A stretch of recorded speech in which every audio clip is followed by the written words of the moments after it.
Bismillahin eegala yaada koo sassaabbadhee simannaan qorraa taanan salaamata yaadadhe. Edaa salaamtaa malee as gubbaa bahuun fafaa warri na duuban dhuftan anarraa baraa dafaa. Aan duralleen daganne isin madaaluuf ka'e assalaamu alaikum bagan musliima ta'e. Torbee darbeen argamne garuu lubbuudhaan jiraa. Nagaan isin gaafadha akkam jirtan mee firaa? Nuti nagaadha duraa boris haa ta'uu kalee silaa nagaa dhabne musliima taaniif malee. Warqee arganne kanaaf galateeffachuu fedhaa. Al tokko musliimonni alhamdulillah jedha. Waa mee har'a maal dubbadhu waa'ee maalii tarreessuu? Walaleessin jedhina an waan barreessu.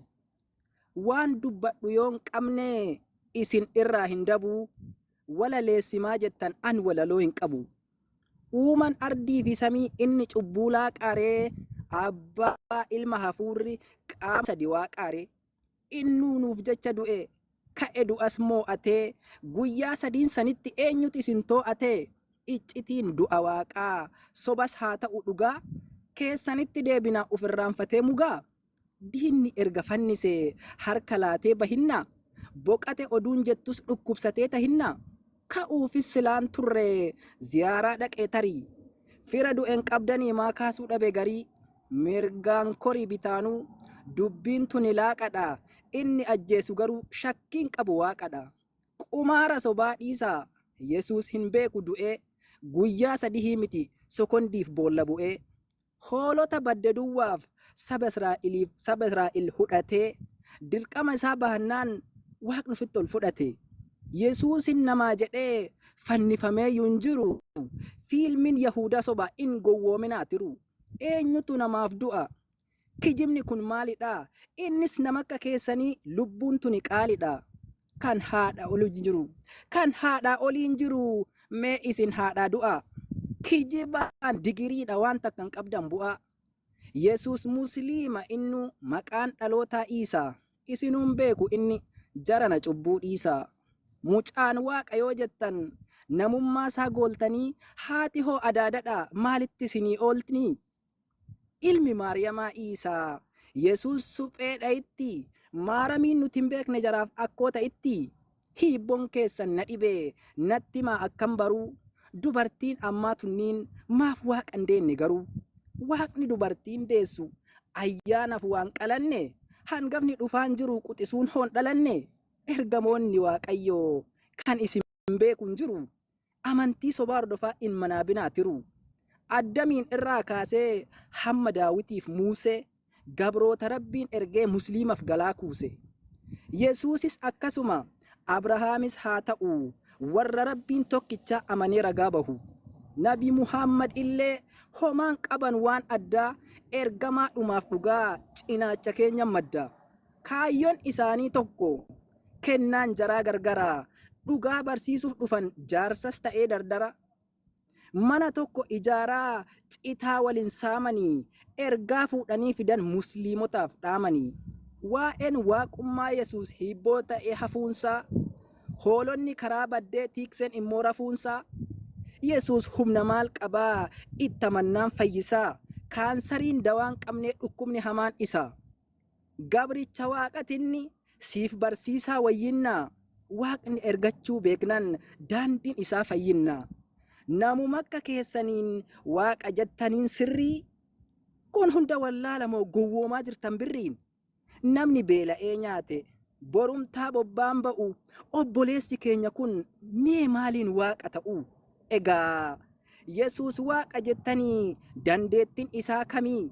Dachii dukkana godhee hin dhaamsaa ifaa samii.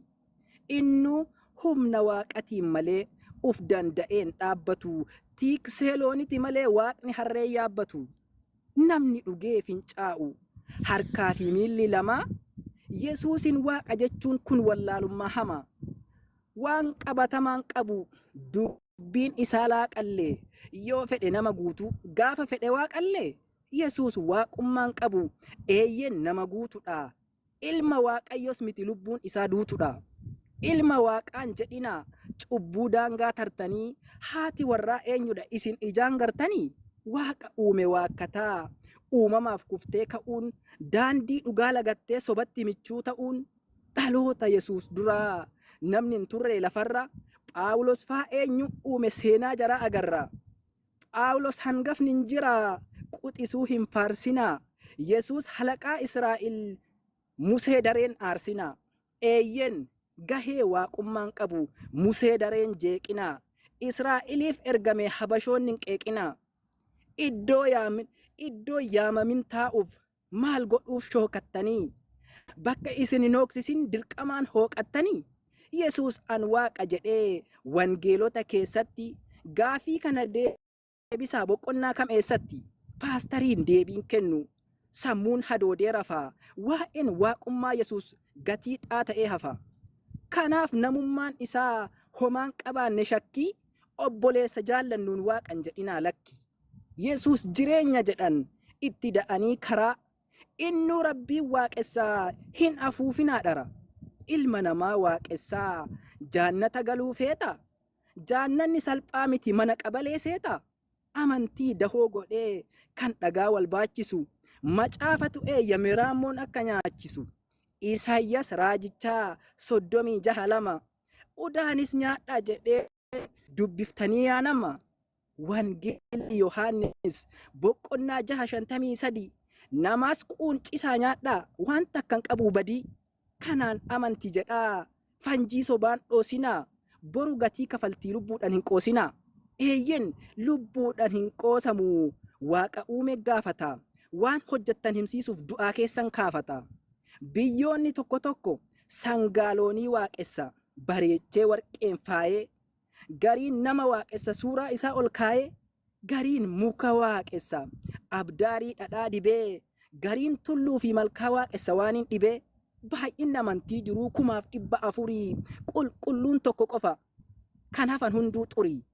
Qulqulluun islaamummaa dhala namaatiif cobaa. Hundi namaan tolfamee maqaan mogga'eef sobaa. Islaamummaan alatti amantiin dhugaa jira kan waaqni jedhuun nagaa ardii fi samii naannoftus hin argattanii ragaa. Nuti waa malee miti kanaaf lallabna dhibbaa. Dhugaa barsiisuuf malee namarraa hin qabnu jibbaa. Kan ilkaan akkan daa'ine utubee qabu ergaa. Har'as akkuma durii qalamni kiyya mirgaa. Hammuma wallaala koo ergaa qabu tarreessa. Dhalootaaf galaa jiru walaloo nan barreessa. Kalee harkaan barreesse coobsee qalama kiyyaa. Har'as hin dhageessisuuf kunoo sagaleen iyyaa. Nagaadhaan naa turaa ergaa kiyya xumure. Abbaan sagantaa koottu an maayikii sii fure.